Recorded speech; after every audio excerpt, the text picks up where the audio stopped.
The Convention is the second episode of the third season of The Office. This is directed by Ken Whittingham, and as always there will be spoilers from now as I go through the episode and share some thoughts. It's a brilliant episode. Also, I had my first Office dream last night. It's not unusual for me to dream about the sitcoms that I'm watching, but it's taken me a little while to have my first Office dream, and I think it's safe to say that I can now call myself a fan of The Office. Quite a big fan. At least for now. Bearing in mind when I started watching it, it was a struggle to get through the first season. Things are changing, and I'm really thoroughly enjoying that, and I really thoroughly enjoyed this episode. I don't have too many notes with this one, actually, but I definitely enjoyed the episode. And it starts off with Michael asking Pam if she's seen Oprah, and then says, I'm going to be a father. It takes a couple of seconds to work out what on earth he's talking about. Basically, Angelina Jolie was on there talking about adopting, and Michael now decides he wants to adopt, puts Pam on the trail of trying to find out what he needs to do. She says it could take at least 8 months, and Michael says, and I quote, I don't even know if I'll want a baby in 8 months. Definitely not the right thing for him to be doing, and ends up making a deal with Pam that they can have a baby together if they're both childless in 30 years. Not a conversation most people would want to have with their boss, but not a bad start to the episode. The main episode focuses on, well, two things. One, Michael and Dwight are going to Philadelphia for the annual Northeastern Office Supply Convention. And I will say I would have liked to have seen a little bit more of the convention. I think we could have got a little bit more out of it, a little bit more entertainment.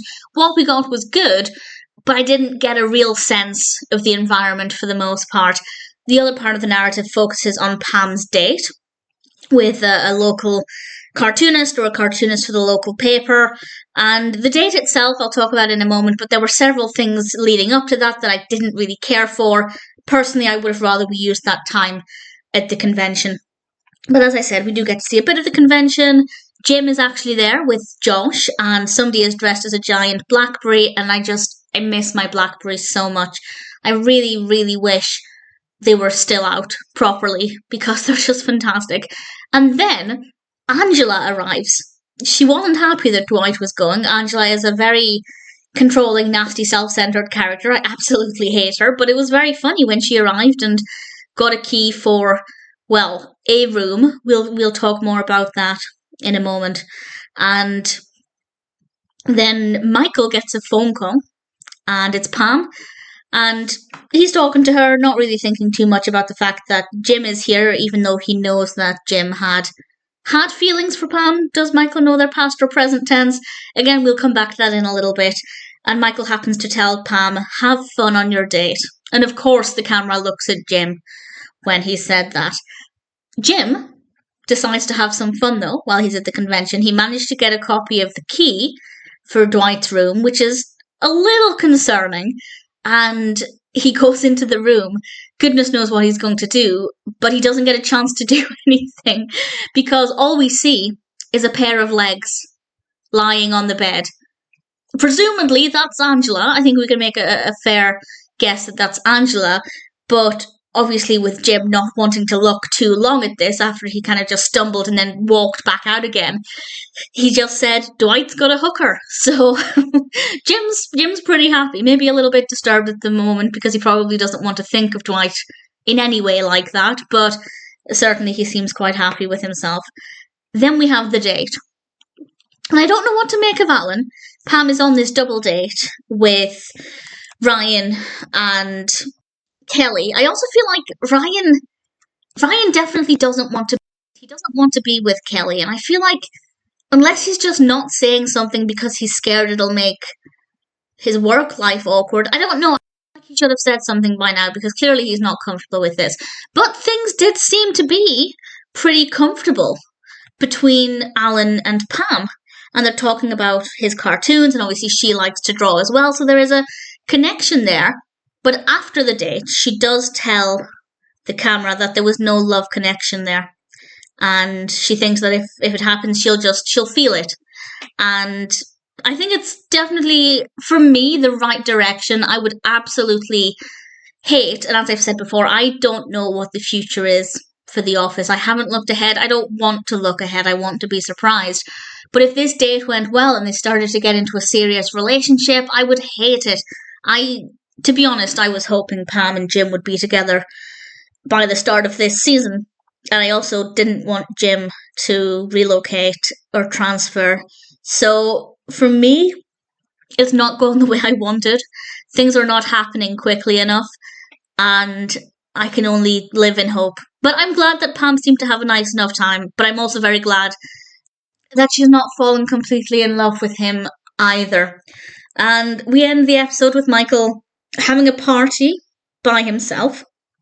And Jim comes along and asks to have a drink. And Michael, I never thought of this before, or if it's been mentioned, I didn't pick up on it. But Michael seemed to be quite not very pleasant towards Jim. And we realised that actually it's because Michael thinks Jim left because of him. And Jim says, actually, no, you're a good boss. And he admitted he left because of Pam. And Michael said he would talk to Pam, which seems like it would just be a terrible idea. And then he suggested that maybe Jim talks to Roy. And actually, Jim seemed to be considering it, which again, I don't think would be a good idea.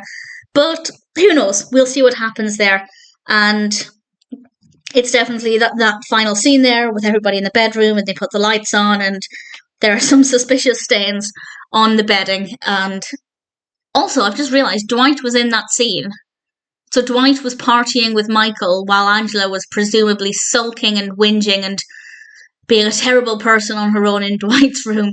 Yeah, definitely an interesting episode. I really enjoyed it. The highlight was the giant blackberry. I mean, that's not true. There are a lot of other highlights, but it made me miss my blackberry so much. I actually don't know if there are any highlights. I guess, yes, Jim walking in and thinking Dwight had hired a hooker because his reaction to that was fantastic. And the conversation between Michael and Jim, I thought was quite nice as well.